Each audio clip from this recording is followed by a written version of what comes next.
ღირსი პორფირი კავსოკალიველი. ერმა, რომელიც ხდა ბნელსა, იხილა ნათელი დიდი. მრავალჯერ მithქვამს თქვენთვის, რომ წმინდა წერილის, ფსალმუნების, წმინდა მამათა ტექსტების კითხვას და სწავლას შევუდექით. ღვთის სიყვარულით იკითხეთ, ყოველი სიტყვა ლექსიკონში მოიძიეთ და სწორად და მართლად იკითხეთ, რათა აზრი გაიგოთ. მოიძიეთ თუ რამდენ გზის იხმარება წმინდა წერილში რომელიმე ერთი სიტყვა, მაგალითად უბრალოება და რამდენჯერ სხვა სიტყვა. ქრისტეს ნათელი აღავსებს თქვენს სულს და ასეთნაირად აღსრულდება ის, რასაც მათეს სახარება ამბობს. ერმა, რომელიც ხდა ბნელსა, იხილა ნათელი დიდი. ეს ნათელი ქრისტეს უქმნელი ნათელია. როდესაც ამ ნათელს მოვიხვეჭთ, მაშინ შევიცნობთ ჭეშმარიტებას. ჭეშმარიტება არის ღმერთი. ღმერთმა ყოველივე უწყის. ღვთისთვის ყოველივე ცნობილია, ყოველი წმიდაა, სამყარო ღვთის ქმნილებაა. ამ ქვეყანას ღმერთი თავის უქმნელი ნათლით განანათლებს. ღმერთია თავად ნათელი. იგი ნათელია, იმიტომაც რომ საკუთარ თავს იცნობს. ჩვენ არ ვიცნობთ საკუთარ თავს, ამიტომ ბნელში ვიმყოფებით. როდესაც ნათელს ნებას მივცემთ, რომ აღგვავსოს, მაშინ გვექნება ღმერთთან ურთიერთობა. უკეთო ეს არ მოხდება, მაშინ სხვა 1000 სინათლე გვექნება, მაგრამ ნათელი არ გვექნება. როდესაც ქრისტეს ვუერთდებით, მაშინ იგი ნათელ ყოფს ჩვენ. უფალს დიდი ნათელი მოაქვს ყოველ ჩვენთაგანთან. მისი მიღება მადლია, მისით უფრო ღრმა რწმენას ვიძენთ.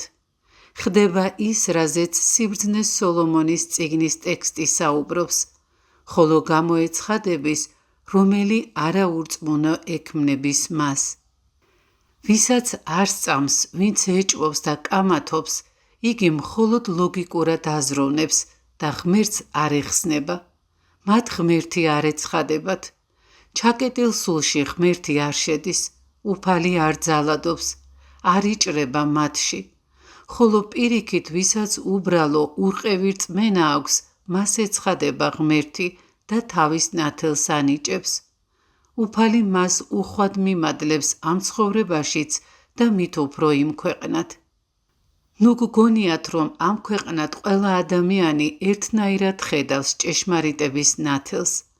მას ყოველი საკუთარი სულიდან გამომდინარე ხედავს, საკუთარი განათლებიდან, სულიერი მდგომარეობიდან გამომდინარე ხედავს.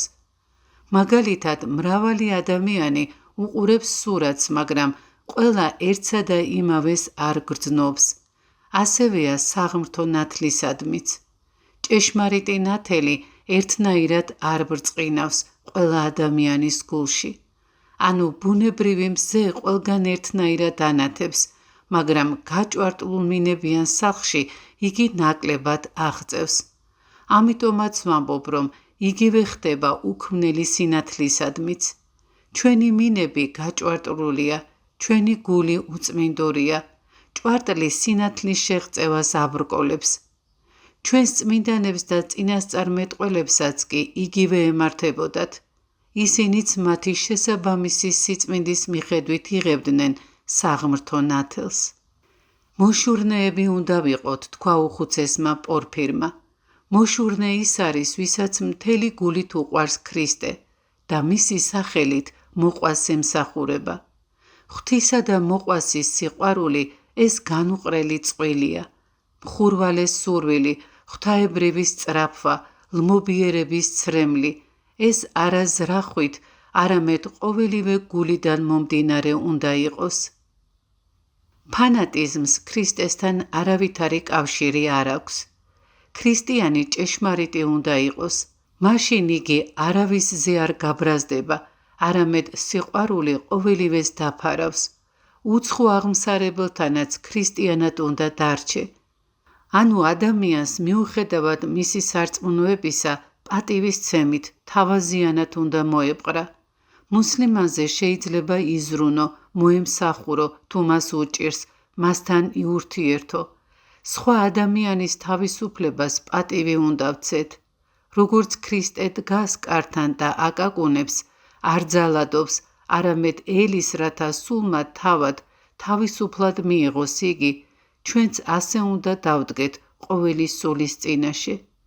მისიონერულ საქმიანობაში მსუბუქი ფაქიზი საშუალებები უნდა გამოვიყენოთ, რათა სულები არ შეგვეწინააღმდეგონ და ისე მიიღონ ჩვენ მიერ მიწოდებული სიტყვა, წიგნი თუ სხვა რამ, ნაკლები სიტყვა.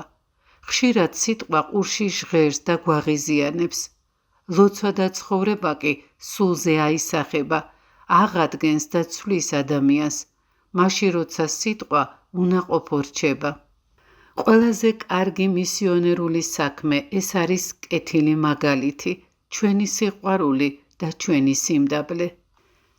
უტყვი მისიონერი: მე მშურს შენი ყმაწვილო, მშურს, რადგან შენ შეგიძლია რომ შენსავე მონასტერში უდიდესი მისიონერი გახდე. ამასთანავე უსიტყვოდ იქადაგო. როგორ შეძლებ ამას? უბრალოდ ყველასთვის უნდა ილოცო, მთელი ეკლესიისთვის, კლირიკოსებისთვის, მონაზვნებისთვის. ჩვენი ეკლესია დღეს კრიზისს განიცდის. მაგრამ უწინარეს ყოვლისა, შენი სულიერი ოჯახისთვის ილოცე, ანუ შენი საძმოსთვის. სრულად გაუხსენი გული ქრისტეს, სრული სიყვარული, სრული მსახურება, სხვაგვარად უფალი განეშორება მათ, როდესაც იწყებენ განსჯას, ისე რატომაა, ასე რატომაა. ეხ, შენი ხნისა რომ ვიყო, მორჩილებაში ვიცხოვრებდი, მეტი ბედნიერება არ არის, ვიდრე იმის კეთება, რასაც გეუბნებიან. შენ კი ღვთის მკერდს მიყრდნობილი ხარ. თავდადება საკუთარი თავის გაწირვას ნიშნავს. ვინც გიყვარს, მისთვის უნდა გაწირო თავი. ქრისტესთვის უნდა დადო თავი და მისთვის უნდა მიემსჭვალო. მე ძალიან მიყვარს ქრისტე და მისი ძალამწამს. მოციქულები ჩაივლიდნენ და მათი ჩრდილი კურნავდა მორწმუნეებს. განა დღეს იგივე არ არის ქრისტე, განა იგი შეიცვალა. არა, ჩვენ შევიცვალეთ. რა არის დათრგუნვა, ნერვიულობა, სულიერი სნეულებები? მე მჯერა რომ ამ ყველაფერში ეშმაკი ურევია.